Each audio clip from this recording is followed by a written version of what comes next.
ไม่เสมอครับไม่เท่าเราม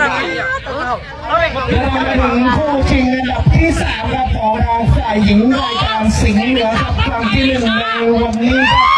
การพบกันระหว่างทีมเจมส์เสือให้สังลุยพบกับบางป่าเล็กกาแมนและการเฉียดเกมเจมส์เสือให้ได้ยิงก่อนครับคนที่1หมายเลข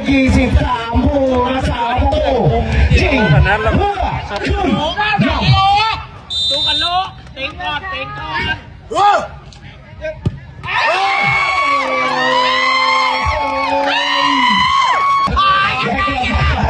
็นโอกาสของนางบางปาเล็กนาราแมนคนที่1ครับผู้ฝ่ายประตูเช่นกันครับหมายเลข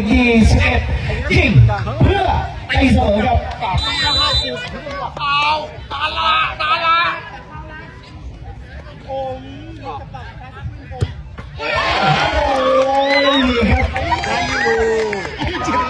ย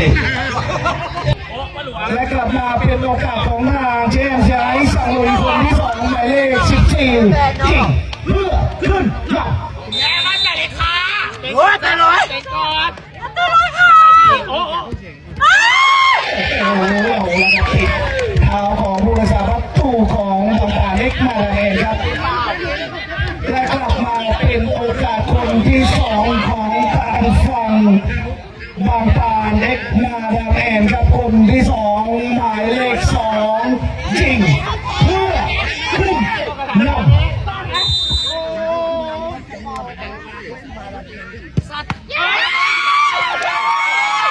และกลับมาเป็นโอกาสของนางเจมส์เสียให้สังลุยหมายเลข98คนที่3ยิงเพื่อขึ้นนำแล้วหลบเบียร์ได้ลูกมุมซ้าย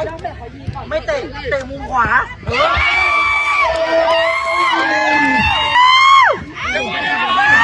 และกลับมาเป็นโอกาสของนางบางปาเล็กนาราแมนหมายเลข37คนที่3ยิงเพื่อให้เสมอครับตั้งตีโอ้ยอะไร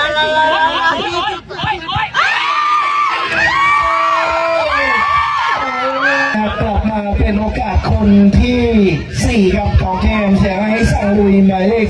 47ครับยิงเพื่อหนีห่างครับมีห่าง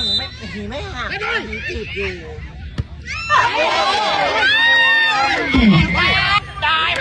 คนที่4ครับของบางปาเล็กมาลาแมนหมายเลข13ครับยิงเพื่อให้เสมอครับได้แบ็คสัตว์เข้าไปโอ้ยตะโกนเลยไม่สละหนูมาเกี่ยวแล้วกลับมาเป็นโอกาสของนางฝั่งเจมส์ไซสั่งลุยคนที่5ครับคนสุดท้ายหมายเลข9ยิงเข้าเพื่อคว้าอันดับ3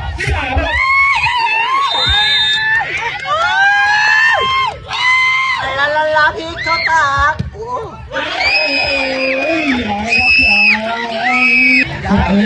ยังอยู่ครับ